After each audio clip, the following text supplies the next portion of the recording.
This video is sponsored by Zenreviews Online. Zenreviews one of the best review portal site.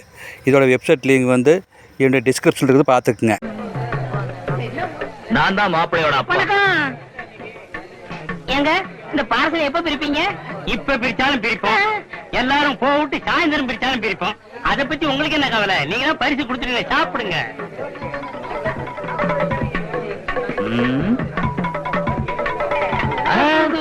Laddu அழகாத்தான் இருக்கு, ஆனா சின்னதா இல்ல.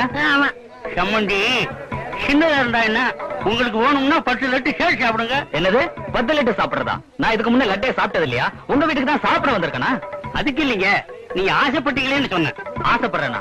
இது வரைக்கும் நான் லட்டே பார்த்தது இல்லையா? எங்க வீட்டுல லட்டே செஞ்சது இல்லையா? என்னங்க ஒரு சின்ன லட்டுக்கு? சின்ன லட்டுனா 10 திங்க சொல்லி அவமானப்படுத்துறிய? ஏயா நான் என்ன லட்டு கலையறேனா? நான் என்ன பக்கியா? இனி ஒரு பருக்க தொட மாட்டேன். டேய் நம்ம ஆளுங்களா எந்திரிக்கலாம். பஞ்சி அவமானிச்சா சும்மா விட மாட்டேன். நடக்கிறதே வேற. பொண்ணோட அப்பன் சொல்றேன், மாப்பிள்ளையோட அப்பன் சொல்றேன். என்னையா நடக்கும்? செருப்பு பிஞ்சிரும். எங்கிட்ட செருப்பு இருக்கு, அதுவும் பிஞ்சு. எடுத்துங்கயா, ஏற்கனவே பிஞ்ச செருப்புக்கு முடிவு தெரியல, நீங்க ஏன் பிச்சுக்கிறீங்க? ஐயோ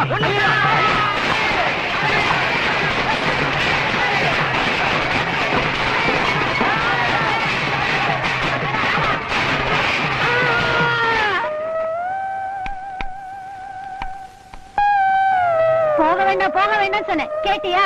சம்பாதிச்சுட்டு வரேன்னு இப்படி நொண்டியா வந்து நிக்கிறியே, ஏயா அங்கெல்லாம் போனேன்? நான் எங்கடி போனேன்? சும்மா போனவனே கை தட்டி கூப்பிட்டு விருந்து வச்சு விட்டு விட்டாங்க.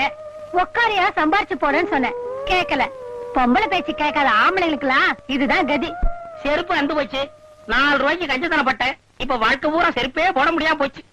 அந்த ஆளுங்க மேல கேஸ் போட்டு நான் என்ன செய்ய போறேன் பாரு. வேணாம் விட்டுரு, அப்புறம் கோர்ட்டுக்கு நடந்து இன்னொரு ஆளும் போயிரும். சொன்னியடி கட்டையில போக கட்டையில போகணும். இப்ப கட்டையில தான் வந்திருக்கேன். உனக்கு திருப்தியா? ஐயோ நான் இப்படி ஆகும் நினைச்சு சொல்லலைங்க. நீ நினைச்சியோ நினைக்கலையோ, இப்ப சொல்றேன் கேட்டுக்கங்க. புருஷமார்களை பொண்டாட்டிங்க கட்டையில போகணும்னு சொல்லாதீங்க. ஏன்னா சில ஒரு வாக்கு பழிக்கிறது. சார், ஒரு பையன் ஒரு பொண்ணுக்கு லவ் லெட்டர் எழுதி என் கையில கொடுத்து அவகிட்ட கொடுக்க சொன்னான். வழக்கம் போல லவ் லெட்டர் எடுத்துக்கிட்டு அந்த வீட்டுக்குள்ள போனேன். ஒரு ரூமுக்குள்ள அந்த அம்மாவும் பொண்ணும் படுத்திருந்தாங்க. நீங்க தான் அம்மா, படுங்க. நீங்க தான் பொண்ணு, பக்கத்துல படுங்க. அந்த லெட்டர் எப்படா அவகிட்ட கொடுக்கறதுன்னு யோசனை பண்ணேன். கடைசி அந்த பொண்ணு பக்கத்துல வந்து நைஸா ஜாக்கெட்டை மீறி லெட்டரை உள்ள சொருகினேன். அப்ப கையில தட்டிச்சு. என்னது? கழுத்துல போட்டிருந்த செயின் தான். அத லபக்குன்னு உருவிக்கிட்டு மெதுவா வெளியில ஓடி போய் கதவை தாப்பா போட்டு நல்லா பூட்டிட்டு சாவியும் கிடைச்சிட்டேன். டிண்டினா கடை டின்னா இப்படிதான் ஓடிட்டேன்.